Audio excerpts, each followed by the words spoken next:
So this tutorial is about the Gracey Curettes. These are strictly subgingival instruments. For the posterior Graceys, they come as a set. So in your kit, you're going to have the 11, 12, 13, 14. One is going to be a mesial instrument and one is going to be a distal surface instrument. In your advanced perio kits, you'll have another set of the 15, 16, 17, 18. So, but for purposes here, just learning, we're going to have the 11, 12, 13, 14. So the 11, 12, or the less complex shank, is going to be for mesial surfaces.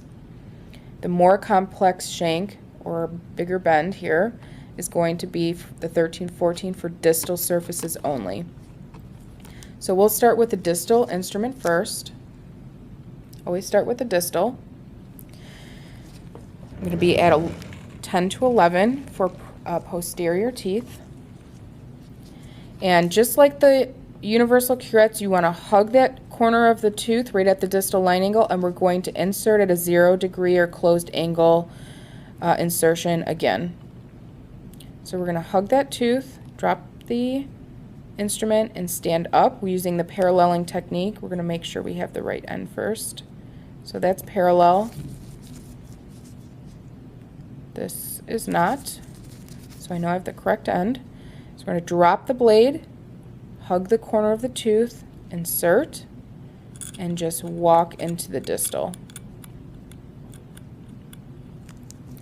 Again, using only firm lateral pressure if you feel something that you need to remove. Okay, next tooth, we're going to drop, insert, stand up, and walk into the distal. That's all you do for this instrument, just the distal surface.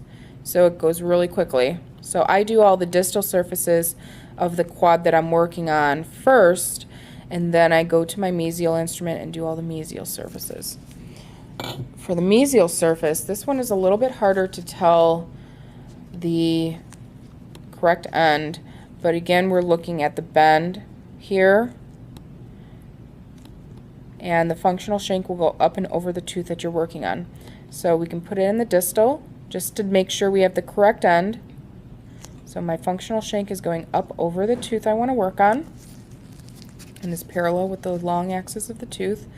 This one is not. So here we have the correct end, even though we're going to move mesially. We're going to point the tip toward the mesial surface. We're going to start at the distal line angle, closed angle insertion at the distal line angle, stand up, and we're going to just walk along. Make sure to keep this instrument as straight as possible because this is already a bent instrument as far as the blade. It is already angled at a 70-degree angle, so you do not have to add that additional 80 to 90-degree angulation toward the tooth. It just should be parallel, straight up and down. Otherwise, you're going to close the angle too much and it will be ineffective. Next tooth.